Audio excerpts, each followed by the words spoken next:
everyone, One Big Boss, as you can tell by the title of the video that you clicked on, it's a review. So, welcome back to another episode of New to Retro Reviews, where in this one, I am reviewing Final Fantasy VII Remake Part 1.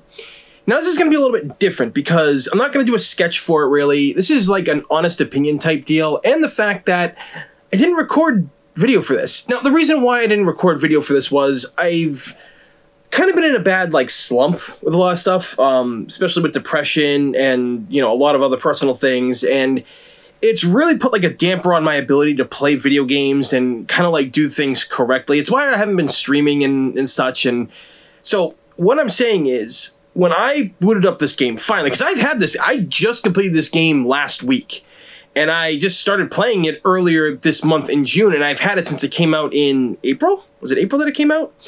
Either way, Final Fantasy VII Remake will not I won't have any of the footage from this, from my gameplay of it, unfortunately.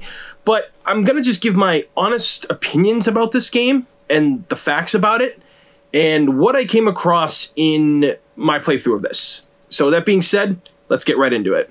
Final Fantasy VII Remake is a very, very, very long-awaited remake, but, is it really a remake in many ways? It's kind of like Resident Evil 2 and Resident Evil 3 Remake, where they're not so much remakes as more reimaginings, and I feel that this is what this game is. Now, the original Resident Evil 1 I consider more of a remake than a retelling, because it pretty much does the same thing. It's the same outcome almost, and it's pretty much the same files, the same rooms. They added a couple new rooms to it, and of course, there were newer things like Lisa Trevor thrown in there. But overall, the game remained the same, and that was okay because the game turned out to be phenomenal.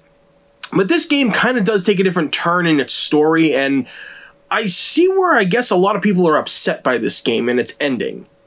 So if you haven't played it yet, which I'm sure pretty much everybody has, there's gonna be spoilers in here, so you've been warned. So first off, starting with this game, right? I didn't play the demo.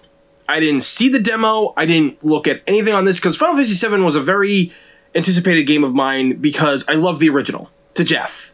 Now, it's not my favorite Final Fantasy game. Actually, my favorite Final Fantasy game is Final Fantasy Tactics of all games.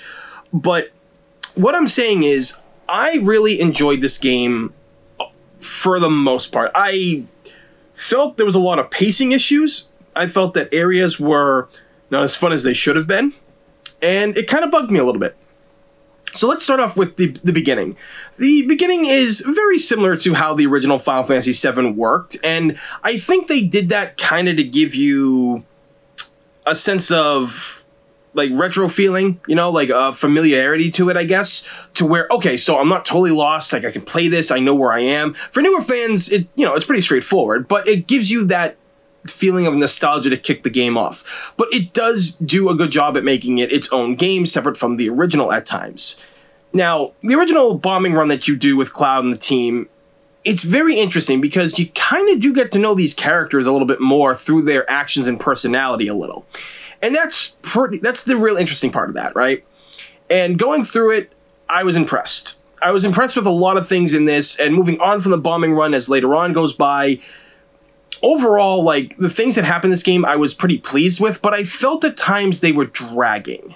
I felt the pacing was off, or the way they chose to do certain things in terms of how you level up and things that you find in battle, that kind of thing. I was just kind of not having it 100%. But I'm going to say this right now. The battle system and combat is what saved this game. Because if this game didn't have this kind of awesome combat, it may have been in trouble, in my personal opinion. Now, what do I mean by that? Well, I looked at this game through my entire playthrough. I was really absorbed in it. I was really watching it. And again, there's times where I'm not so fond of these side quests that they have you doing, right? These ones where it's just hey, can you help me out with this? Or, it's they went off that direction. Can you go save them? That type of thing. Some of them were interesting, but others I felt were very... I just didn't feel there was a lot of thought put in them, and it felt like I was wasting more time than actually doing anything of relevance. And that was kind of a bummer for me. Now, this wasn't the case for the entire game. It's sadly for the most part of the game, but I feel upon the time where you get to where you meet Aerith and parts after, especially after the bombing run of Sector 7, things do get a little bit more interesting in terms of doing things, having the party with you, and that much I enjoyed. When the side missions were good, they were good. They were great. I loved them. But at other times, they just, I felt really flat, boring. And the other problem is, too, I don't know if like a lot of my fans had problems with this, but I saw a lot of other people online did too. And the fact that all of them seemed to feel that running around the town trying to get places was very confusing in the slums in certain areas, because a lot of the areas do look the same and they take you down back alleys that lead to dead ends. And it was a bummer for doing those missions. So again, my biggest complaint is the pacing and a lot of the side missions that you have to do. Now, there are a ton of fun side quests to do that you feel that when you complete them, that you've actually done something. Like, that it pays off doing this, right? It doesn't seem just like pointless work. You actually feel like you did something right here. And honestly, I think that's great. I think that by getting that feeling, the devs did something really good with this. Again, when it comes to the combat in this game, I was never bored. Not once. Having the Coliseum at the Wall Market or the training room at the Shinra building, the main headquarters, that was literally one of the best parts. I had so much fun fighting in those, like learning how to play as the character in certain ways, because each character plays differently, which I will get into. And I felt that the story was pretty good. Like, I actually really liked the story to this and these characters interacting with each other, because the acting in this is something else that also saved the game. The acting is really spot on with a lot of these characters. It's weird. I like Tifa's voice actress. I think that she's really good for the role, but I feel that sometimes I just wasn't feeling the line delivery, if you can understand what I'm saying. Like, she's not a bad choice, and I think she's actually a damn good choice, but I feel that the delivery of the line sometimes kind of reminded me of how Advent Children was back in 2006 when they came out. And if you remember 2006's Advent Children, the English dub, a lot of it seemed kind of off, right? And that's kind of what felt with Tifa at times. But other than that, like seriously, her actress did an amazing job. It was only a couple times that it happened, but it was just something that I kind of felt, eh. And you can really see that this game was made in Japan, because a lot of things that you would see in Japanese anime and Japanese type games, like the influence and everything like that, is there. Especially with the character of Barrett. He's very animated, like giving big speeches, throwing up his arms and stuff, and how he reacts and stuff. It does feel like something you would see in a Japanese anime. And it doesn't offset his character. It just seems a little weird at times, but at the same time, it doesn't impact the story or his character in any way. It does make him feel a little bit funny. It just doesn't seem like his personality in some ways. I think he's a little bit more laid back in terms of not being so gruff and, like, he's gruff and tough, don't get me wrong, but compared to the original version of him, he cracks a little bit more jokes and everything like that. He's a little bit more lighthearted at times. He doesn't seem to blow his top as much as he did in the original, which is actually something that I liked about the original, was how like crazy Barrett got, and that's, you know, how Sid got as well. Cloud in this is exactly who Cloud is supposed to be, pretty much. He's a character that is very stoic. He doesn't want to do a lot of things. He doesn't really necessarily do things for fun, but he does them anyway, mainly because you're controlling him and you have no choice to do it. But he's a really interesting character in this, because this is the Cloud a lot of people grew up with, right? So we actually get to see him being acted out in a way that was much different than how he was in like Advent Children and later games, like where he had talking roles and such, and special guest roles, that kind of thing. Like I said, Tifa's really good. I like her character. Like I said, the acting was just a little bit iffy, but I like her as a whole. I think she's a badass character. I think that they really sold how much of a badass she really is in this, and they did a great job. Aerith is just a joy to have on screen at all times. This, like, you literally want her in your party. You don't want her leaving. She's that fun. She's cute. She's everything she kind of was in the original game. She doesn't seem as thirsty as all the young kids are saying these days as she was in the original, it seemed, but I liked her. I like her attitude. I like her upbeat, her personality. She was very cheery and, you know, kind of nosy and such, and it was good for her. I thought it was a good fit, and yeah, just great. A great character. The actress for her is doing an amazing job with her, and the fact that you get to do a lot of things as her later on in the game, whether it's boss fights and such like that, is really a lot of fun. It really is. Red 13's in this game. You don't get to play as him, unfortunately, but he's very interesting. I feel that he's a lot more mature in this game now than he was in the original, which will be interesting to see what happens when we get to Cosmo Canyon in the next game, hopefully, because, you know, he seemed more like a child around his grandfather. He did seem a little bit wise when he was with the group, but around his grandfather, his childlike side really came out. So it'll be interesting to see what they do with him. Again, you couldn't play as him, and I understand why, but he is in your team supporting you. You just can't control him, and I think that was cool. I was glad they at least did that, you know? And the fight with him, Barrett, and Aerith, when they have to fight in the Shinra building themselves, and you have to fight that... oh my god, that tank, man. That fight was brutal, because I didn't have the right stuff equipped at the time, and it was tough, but it was awesome. A lot of the other characters that come around, Reno and Rude, Reno's pretty different this time around, I feel. Like, I think he's even more over the top kind of than he was before in many ways. I like the character. I like the voice acting. Does really good. Rude was great in it. He actually talks a lot more than he ever has before in any of the other media, it seems. So kudos for them giving him a bigger part and a bigger role and stuff, because I've always liked the character. So I was happy with that. Everybody from Shinra, from, you know, the president, his son, Scarlet, Heidegger, Hojo, Palmer, amazing. Really fantastic acting from all of them. They hit the notes that they were supposed to, and I love that. I think that they were all great. They all presented a threat to Avalanche and the rest of the crew. It's done so well. I love their characters. Jesse, Biggs, and Wedge are loved by so many now because this game gave them the chance to improve on their characters. Now, it doesn't say exactly how they all met and got into Avalanche, which I hope is discussed maybe later on. Everything, because technically 2 out of the 3 are alive, so that was interesting to see. That's how they changed a lot right there.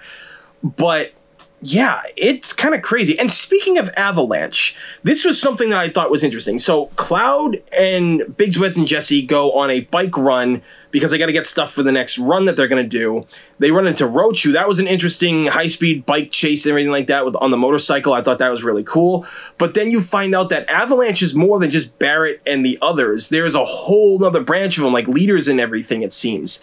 And they come to kind of like help them at the beginning of the game, and then at the end of the game, they show up to rescue the team.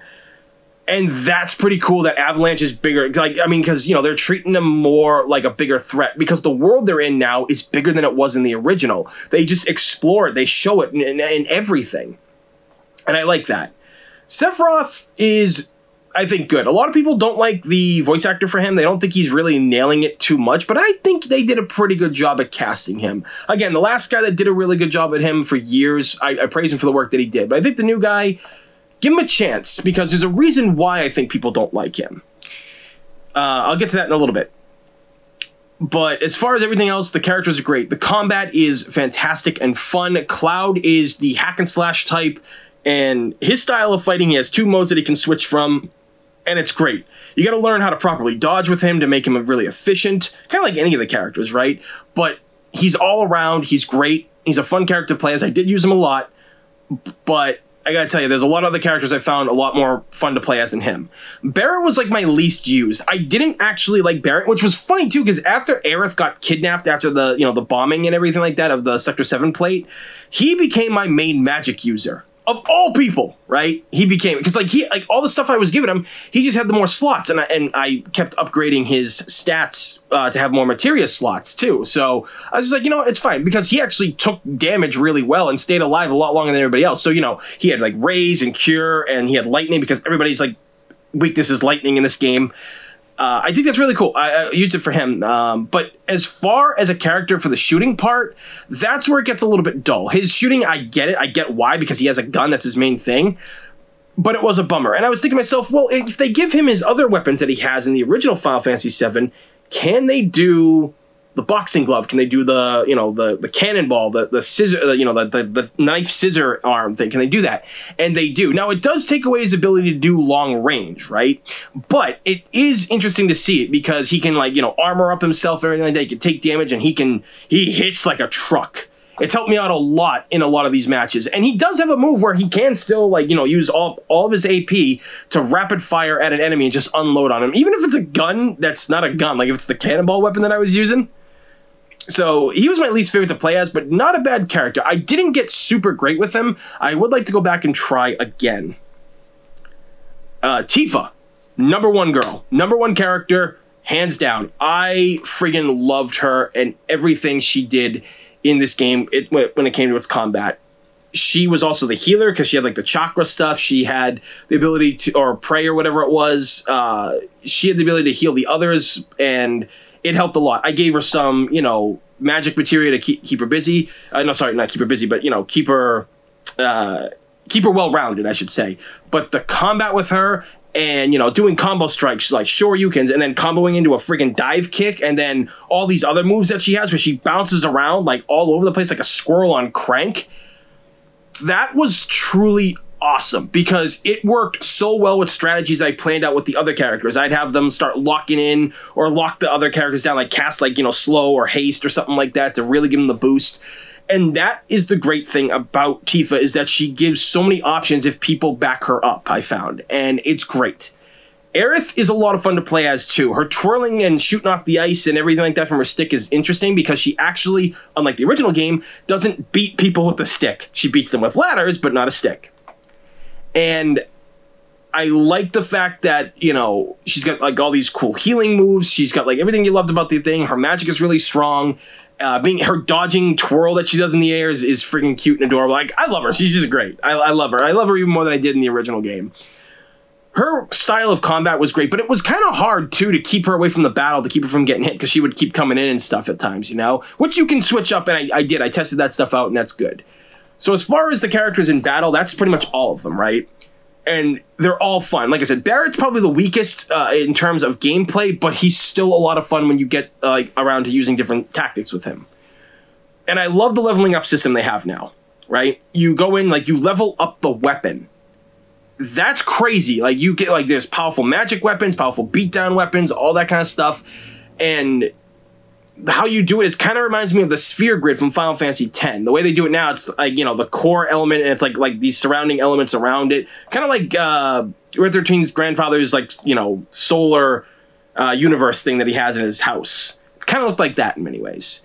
The materia this time around is kind of the same thing. You know, you use it, you get the experience and stuff like that, you'll level up. But summons work a bit differently. Everybody can only equip one summon at a time. Now, maybe there was something else. I don't know if I found a way to do double summons and stuff like that, but I guess you don't really need it because everybody in your party can equip them, and you'll have the option to use them when needed, kind of deal, you know? It's a little different how they do it, but I respect it because summons do get powerful, but they do help you out. And just summoning them every time feels awesome. You get to control them. They stay on there. They're almost like this game's version of Pokemon, in my opinion, you know?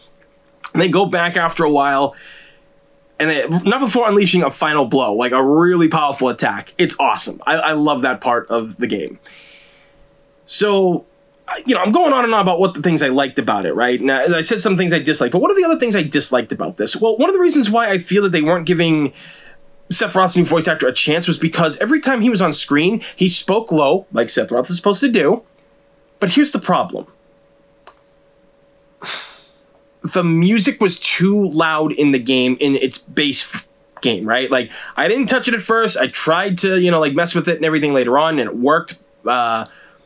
But yeah, the music was just too loud and overlapped him. And I think for it being, you know, the main part of the game, I think that was kind of a problem because the music kind of did that for a lot of the characters I found at times. Now, maybe it was just me. Maybe it was just me. But I heard other people talk about some audio problems. I couldn't figure out like what exactly it was. Like maybe like, you know, the characters, like the character voices were too low or the volume was too high. I think the volume was too high in the default settings. And I got to talk about the graphics in this game. Now, graphically, when it comes to the cutscenes, this stuff is crazy, man. Like, it looks beautiful most of the time, right? But sometimes graphics don't load properly and they take a while. And I noticed this throughout the game. Character models started looking like PS2 models and everything, and they weren't as crisp and clean, and it was kind of an issue. Now, I really do feel that it's not that big of a deal, but it was kind of it was interfering at times because sometimes things didn't load and you're running into them, you can't see them and everything like that. They kind of get invisible when you get too close. I think the camera needs some work. which is also something this game needed, was a camera mode. Like, every game needs a camera mode at this point, I feel. But, yeah, I don't know, guys. I love this game, but there's a lot that I don't like about it. I really think that they just needed to get a good grip. Okay, so here's the thing, right? The Shinra building is where things get crazy. Actually, you know, before that, I want to talk Wall Market. Wall Market is hilarious, fun, the characters are great, and you can't tell me that Sam Chocobo guy is not, or if that's, I think his name is Sam, yeah. You cannot tell me that his voice is not modeled after Sam Elliott. You cannot tell me that, because it totally is. Yeah, it is. It's got to be. But the characters you meet along the way, they're really interesting. They're really fun characters. The whole Honeybee Inn thing with the dancing and Cloud being like put in drag right then and there, and Aerith in the crowd like cheering and stuff.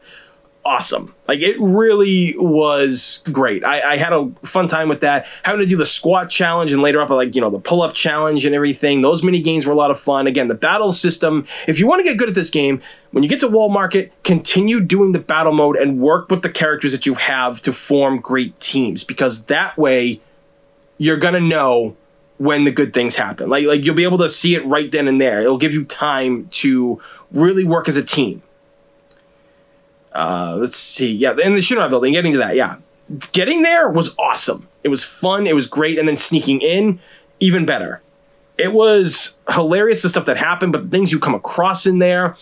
You know, Aerith is in that tube originally, and then Red 13 appears later on. Genova's found in a different way. That whole area got redone, and that area I don't like. I feel that, like, it's kind of pointless at times. It just kind of wastes time. I don't feel like, you know, having to send one team and another team through different areas and stuff. I just don't feel that that was a good idea to do it for as long as they did. If they shortened it a little bit, I think it would have been short and sweet and still gave you that little puzzle-solving aspect to unlock the doors. But the whole Genova thing, finding Sephiroth there, everybody else sees Sephiroth and stuff, you know, like that shit was crazy. And seeing the president die this time around, you see him die. He gets stabbed by Sephiroth out of nowhere. Barrett gets stabbed and dies, pretty much. And I was just like, oh, we're really changing things up here, ladies and gentlemen. And the shadows that you keep coming across in this game that you think are your enemies, from what is said, and from what Aerith tells everybody, especially in the room that was hers when she was a little girl that had all the murals painted and stuff, these things are keeping Destiny on track, and they brought Barrett back to life because his death wasn't supposed to happen, right? So because Destiny took a change and they rerouted it. They brought him back to life. So that was an interesting thing. Seeing the president get killed right there, seeing how crazy Hojo is. I think he's played brilliantly in this. Rufus Shinra is one of the toughest bosses in the freaking game, honestly, in my opinion. It took me a while to understand his fight style. I died. Actually, no, I didn't die, but I came close to it multiple times. But I had like elixirs on me and X potions and all that stuff. So it's crazy, right? Crazy battle, fun as hell. It's one-on-one with Cloud, except, you know, he's got that dumb attack dog. But I truly do love what that game did during that section. It was like nonstop roller coaster ride, your heart beating, palpitating, all that jazz. Really a fun time. The escape. Oh my god, the escape, ladies and gentlemen, is hilarious and fun and awesome. Heidegger and all the guys are down there trying to stop them. They all escape, they get to the highway, and I hate the fact that I couldn't take pictures during this with the, like, you know, the button option on the PlayStation 4. I hated that. Because I took pictures throughout the game of, like, cool stuff. And that high-speed chase and the cutscene for it was awesome. But I guess they do that so you don't, you know, go out there and spoil the game, which I understand. But that game is getting spoiled by a lot of people regardless of having that option or not. So, the battle that you go through, right? You just got out of, like, multiple boss battles in this place, from Genova, and then the tank that Barrett and Red 13 and Aerith had to fight. And then now you're fighting that thing on the highway after you get rid of the troops. And here's the thing. You don't stop. That thing follows you, and you got to beat it while on your bike. That is awesome. Okay, right there, I love that. That was a great touch, and when you get to the end, you think, okay, I beat the machine, now it's time to say goodbye to Midgar, and it's a whole different ball game, ladies and gentlemen. Everything changes at this point in the game. We're pretty much this Final Fantasy VII Remake is a different timeline, because at one point, from what I gathered and what I saw in those flashbacks, they saw at one point Red 13 running with his kids at the end of the original Final Fantasy VII back on the PlayStation 1. There was another scene where Aerith and Cloud are in the ancient city and he's got her body in the water. You don't see her or him really that much in it, but I believe that was the Advent Children stuff, and there was more Advent Children stuff as well. Again, it was really fast, it was really quick, but I like this direction. It looks like they're going to go a completely different direction than the original game, and I applaud that, because I really feel that they need to, in order to keep the game interesting and fresh and non-linear at times. You know, like, oh, we already know what's going to happen if they just keep repeating it like this. Nothing's really going to surprise us that much, but now the times are changing. Things are going to be different with this game, and I think it's great. I think it's fantastic. I cannot honestly wait until part 2, which apparently is being developed already. Like, it has been for a while. So maybe we won't have to wait that long. Maybe it's a different team working on it. I don't know. But I have my faults about this game. Was it worth the hype and the wait? Unfortunately, much like Kingdom Hearts 3, not really. This game is average at best, but a good average. An average where you can go back, you can have fun. There is a lot of replay value in this game, don't get me wrong. If you're a person who likes to be like a completionist, or you like going out there and just retrying things on a harder difficulty, unlocking things, maybe things you missed, challenging yourself, this game does have that in spades. Like, it is there. It's good. It's awesome. And for that, I give it like the average score, but not a bad average. This is a good average, ladies and gentlemen. But there is problems that they need to work out in the game next time. I think a lot of their technical issues, maybe like audio and graphics, came from the limitations of the PlayStation 4 and the PlayStation 4 Pro. I think that, personally, in my opinion, FF7 Remake Part 1 should have been released on the PlayStation 5. People could have gotten it, played it, and then we would have been closer to getting Part 2. Like, you know, like, once you beat that, Part 2 is not too far behind type deal. I think that would have been the better idea to do, because this game had been delayed before. And that's okay, because this is a game people wanted them to take their time on.